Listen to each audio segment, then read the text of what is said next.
The magma-like temperature seemed to dry her body, and the only one who could save her was the man in front of her. She clings tightly to her marble-like cool skin, and her survival instinct finally mocked her give up resisting. The pain rose little by little along with the pleasure, like fireworks exploding in her mind non-stop, making her feel like a lonely boat in a fiery sea. Floating and sinking but unable to extricate themselves. Hey, wake up, it's cold here, don't catch a cold. The pressure on her shoulders made Selena Ning wake up suddenly. Her eyes were bewildered as she met the concerned eyes of the nurse in front of her. Her face flushed red with guilt, and she avoided her eyes with embarrassment.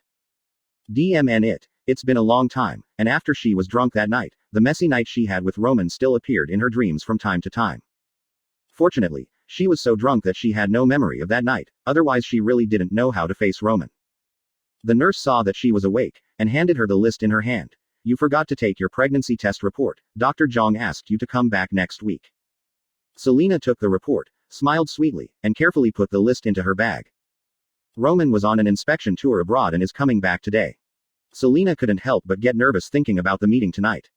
Because Roman's place was too isolated, she didn't contact him until the child was more than 7 months old. Thinking of Roman's shock when she found out she was pregnant, Selena was a little nervous.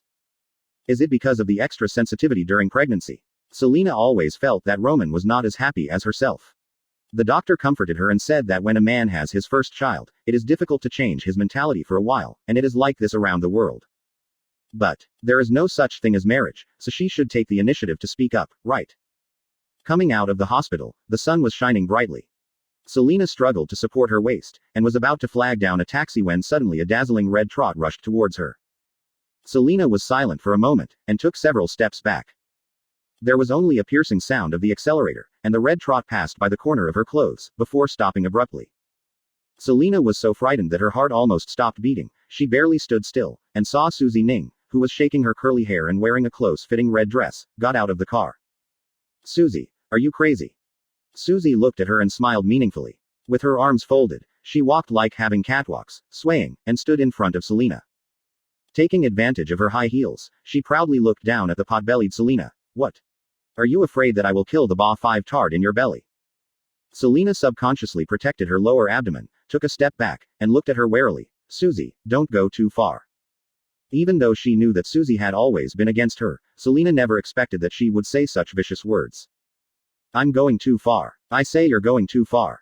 Drunk and messing around with a wild man, conceived a child, and want Roman to be a father, tisk tisk. Selena, you have to be ashamed. Selena was taken aback. What nonsense are you talking about? Yo, don't you really believe that the person who SL3 with you that night was Roman? Susie laughed so hard that she leaned forward and backward. I keep saying that I grew up with Roman as a childhood sweetheart. Don't you know what his figure looks like? The more Selena heard it, the paler her face became. Standing under the scorching sun, her entire body was icy cold. That's right, the man from that night. She only thought that Roman might be stronger than she imagined when became an adult. Now being reminded viciously by Susie, it suddenly occurred to her that apart from his physique, the person that night seemed to be different from Roman in many ways. Next chapter.